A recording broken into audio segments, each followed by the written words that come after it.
Hello and welcome. In this video I'll show you how I make model railroad mountains with nice detailed tunnel insides, tunnel portals, rock outcrops and more. To start off, here is a few common mistakes to avoid. Number 1. If you are planning on painting, ballasting and weathering your tracks, then do it before making the mountains, for obvious reasons. I have videos about doing that, links are in the description. Number 2. When making mountains, don't think of it as a tunnel with a mountain over it. Think of it as a mountain with a tunnel through it. What I mean is make it look like the mountain was there first and then they had to drill the tunnel through it. That way it will look more realistic. And finally, the third and biggest mistake people make is not liking the video. No, I'm just kidding, that's not a mistake. But thanks for liking the video. So first, I like to start by placing my tunnel portals in roughly the right position. It helps me to get a better understanding of how I want the mountain to be like. By the way, I made a tutorial about how to make tunnel portals just like these if you are interested. But now, to actually get started, we have to make the tunnel insides. The method I use is quite easy and doesn't require a lot of time. First, what you'll need is some cardboard and something to cut it. Then I cut some cardboard pieces with an arch in them, the same size as the tunnel portals. It's basically a duplicate of the plaster tunnel portals but made out of cardboard. This is how they'll be used. I glue them in position using a small amount of hot glue. It's just to keep them in position. We want to be able to easily remove them after the next step. On the back of the mountain, I want to have an open area to allow you to see inside and to reach trains that get stuck inside the tunnel, because things like that do happen. The next step is to glue in the walls and the roof of the tunnel. I only glue the cardboard to each other and not to the plywood base. Once done, I put the plaster tunnel portal in position for no other reason than to see how it looks. Anyway, the cardboard structure can now be removed to do the rock details on the inside to make it look like a plaster tunnel, I guess. But first, I quickly add the roof in this area of the tunnel. To achieve that jagged rock look on the inside, I use some paper that gets crumpled to form creases and wrinkles. I tested some different types of paper and normal printer paper worked the best. I wanted to use newspaper because it would be recycled anyway, but after crumpling it didn't hold its shape very well. So yeah. Some normal hot glue gets used to glue it in place. I should mention, before doing this, make sure all your trains can actually fit through the tunnel.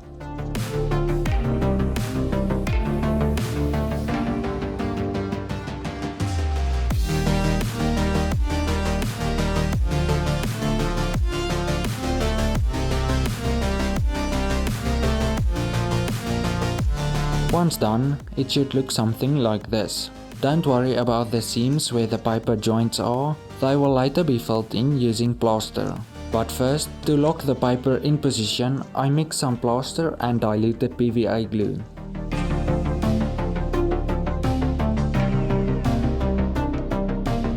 For applying this, use a brush with very soft bristles to avoid smoothing out the paper.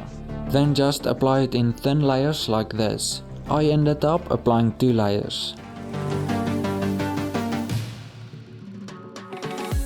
Next, to remove the lines where the paper join, I mix some plaster without PVA glue and simply paint it over the lines. Once dry, cut off the unwanted paper using a pair of scissors.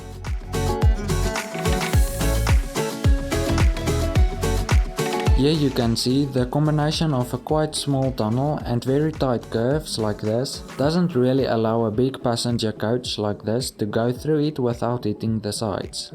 But that's fine for me because I'll only run small and short trains anyway.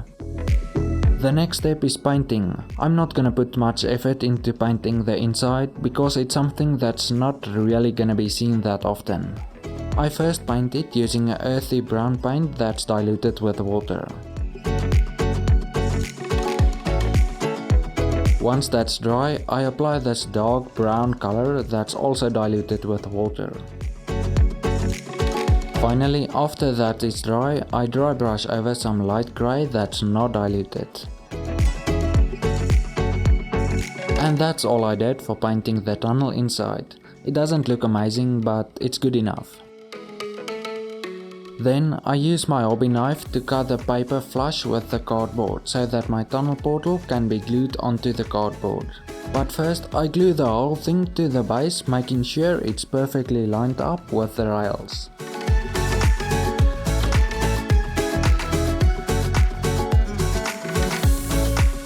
I also make sure the back of the plaster portal is nice and flat. Then I glue it on using hot glue, but later on I also used PVA glue because the hot glue didn't work really well. I think it was because the plaster had still some moisture in it.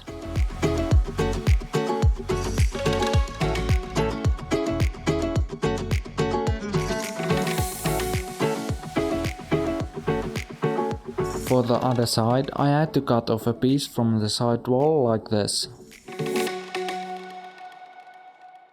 To build up the mountain, I like to use polystyrene packaging foam. Many different types of tools can be used to cut foam, but I'll be using a bread knife.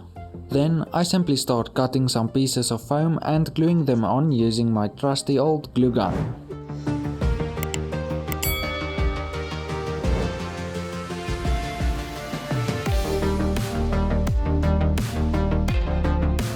I like to use small pieces of foam because it helps to get a more natural terrain.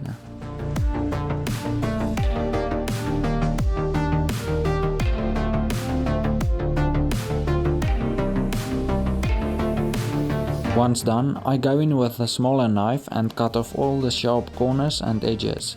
Also rough up the smooth surfaces to allow the modeling compound to get a good bond with the foam. Working with this foam makes a big mess, but luckily I had some help cleaning it up.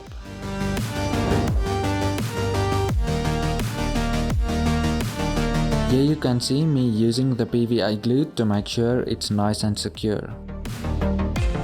Then I place the rocks in position. I also have a tutorial showing how to make rock molds using silicone, which is very cheap and easy to find. Once I'm happy with the placement of the rocks, I use my phone to take a picture for reference later. Then I remove the rocks to apply the modeling compound. This is some I made myself, but I mixed it to a much too thick consistency, resulting in it setting much too fast, not allowing me to apply the rocks. It was actually rock solid in less than 2 minutes, which is crazy. So what I decided to do is apply a thin layer of this over the whole mountain.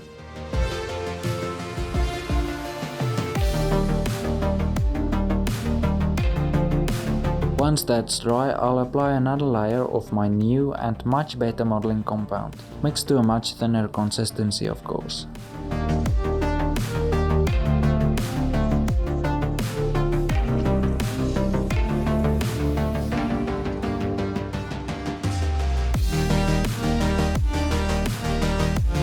I also pre-wet the rocks and then apply it like this, working in small areas at a time.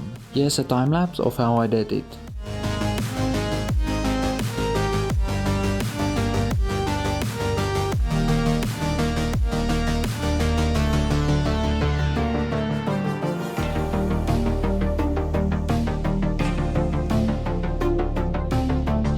You can see I tried to make some rock formations on the mountain. Hopefully it will look good once painted.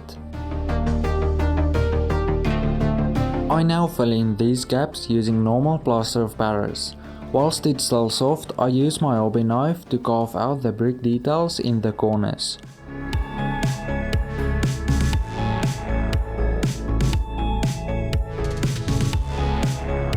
These gaps can also be filled in using plaster.